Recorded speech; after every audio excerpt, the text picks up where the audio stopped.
Well, Italian super sports luxury car, well, Lamborghini ने आज Urus Performante, जी हाँ, the performance version of Urus launch किया है भारतीय बाजार में. This is priced at 4.22 crores for people who are looking to buy this one. Well, waiting period बहुत लंबा होगा, but let's get straight to the car.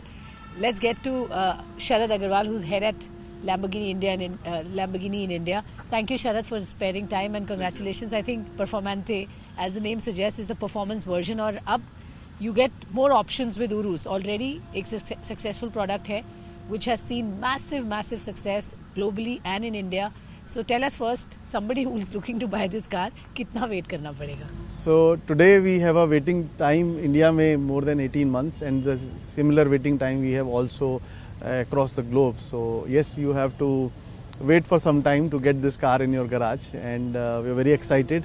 जिस तरह का response Indian market में हमको अभी पूरी रेंज के लिए और स्पेशली उरुस परफॉर्मेंटे के लिए मिल रहा है. सो उरुस इज़ ऑलरेडी एक बहुत सक्सेसफुल मॉडल है इंडिया में. हमने 200 से ज़्यादा उरुस ऑलरेडी इंडिया में डिलीवर कराया जब से 2018 में हमने गाड़ी को लॉन्च किया था. And Urus Performante will add much more to this performance. Absolutely, I think adding more to something that is already doing very well. But you know, India बहुत इंपॉर्टेंट मार्केट क्लियरली समझ में इसलिए आता है क्योंकि Urus Performante India में as compared to other markets पहले launch हुई है, which tells that I think India की relevance importance for Lamborghini बढ़ती जा रही है. So tell us the expectation that Lamborghini has from the Indian market. किस तरह से इस मार्केट को देखा जा रहा है और आगे क्या prospects दिख रहे हैं? नो इन द strategy 2030 हम उस पर भी बाद में बात करेंगे, बट इंडिया स्टोरी क्या कह रही है इस वक्त? So at Lamborghini we all believe कि India has a huge potential to grow in the future. जो सुपर लग्जरी मार्केट है इंडिया में, वो आज जो मार्केट का एक्चुअल पोटेंशियल है वो रिफ्लेक्ट नहीं करता है, लेकिन फ्यूचर पोटेंशियल बहुत हाई है. सो लैम्बोर्गिनी ने एक बहुत क्लियर अप्रोच लिया है कि we want to focus on this market. We want to launch the cars in the market at a faster pace. It is one of the key strategic pillar which we are focusing on.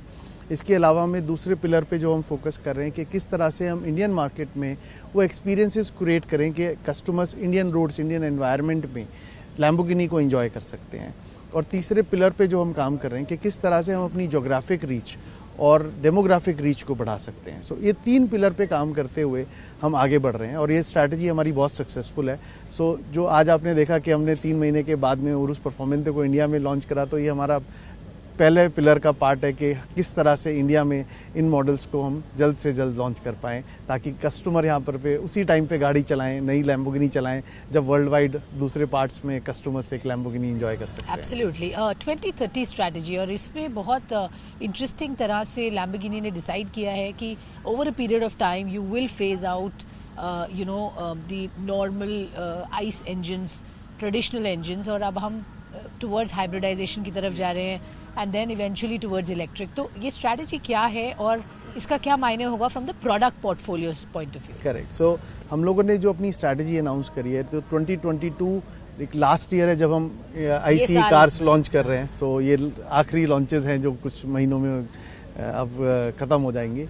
उसके बाद में 23 की beginning से हम लोग hybridisation की तरफ आगे बढ़ेंगे. सो सबसे पहले V12 मॉडल आएगा जो एवेंटाडोर का फॉलोअर होगा. Q2 के बिगनिंग में ये गाड़ी हम लॉन्च करेंगे वर्ल्ड वाइड. इसके बाद में हम 24 में उरुस का हाइब्रिड मॉडल लॉन्च करेंगे और एक फिर नया V10 मॉडल लॉन्च करेंगे जो उराकान का फॉलोअर होगा, वो भी हाइब्रिड होगा. उरुस एस भी आ रही है. उरुस एस भी आ रही है. तो उरुस एस इज ICE, ठीक है, बट 24 में उरुस पूरा हाइब्रिडाइज हो जाएगा. सो बाय एंड ऑफ 24 पूरा जो मॉडल रेंज है वो हमारा हाइब्रिडाइज हो जाएगा. और 25 के बिगनिंग से हमारा एम है कि 50% हम एमिशन CO2 रिड्यूस कर पाएंगे अपनी व्हीकल से overall world wide. And then in 2028 we will launch जो फर्स्ट इलेक्ट्रिक लैम्बोर्गिनी होगी.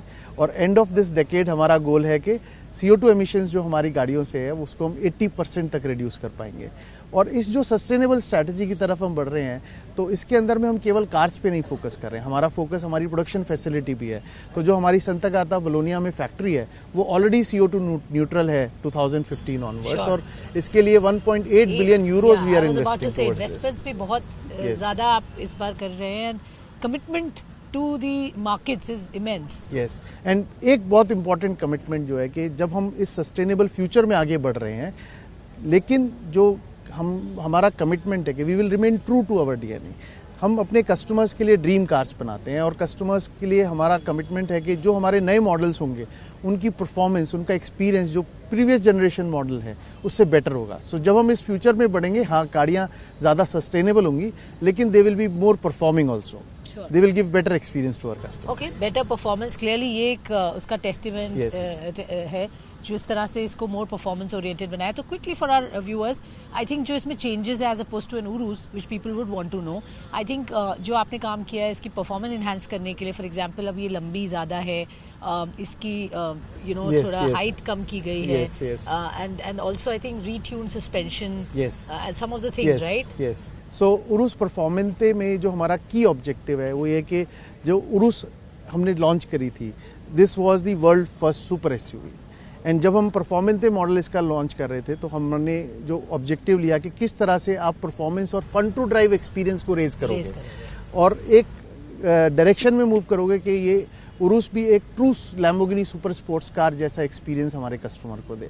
तो इसके लिए हमने गाड़ी में 4 की टेक्निकल पिलर पे काम करा. एक तो लाइट वेट सॉल्यूशंस लगाए हैं जिससे हमने इसकी गाड़ी का 47 kgs वेट कम करा है. हम लोगों ने इसका जो एरोडायनेमिक एफिशिएंसी है वो +10% से इम्प्रूव करा है. रियर में जो डाउन फोर्स है वो +38% से करा है और नया एग्जॉस्ट सिस्टम लगाया है. इसके अलावा इसके अंदर में नया सस्पेंशन है, स्टील स्प्रिंग सस्पेंशन है फ्रंट और रियर में, जिससे -20 mm इसकी ग्राउंड क्लियरेंस कम हुई है, राइड हाइट कम हुई है इसके अंदर में. और इसके जो ट्रैक्स हैं फ्रंट एंड रियर पे उनको +16 mm हमने वाइडर कराए ताकि कार बहुत स्टेबल हो जब आप इसको एक स्पोर्टी कंडीशन में या डर्ट ट्रैक पर एंजॉय कर रहे हैं. इसके लिए हमने इस गाड़ी में एक नया रैली मोड भी इंट्रोड्यूस करा है. So this car is designed to raise the bar of performance and to give fun to drive experience to customer on every road in every environment. All right, thank you very much and all the very best. Thank you so much.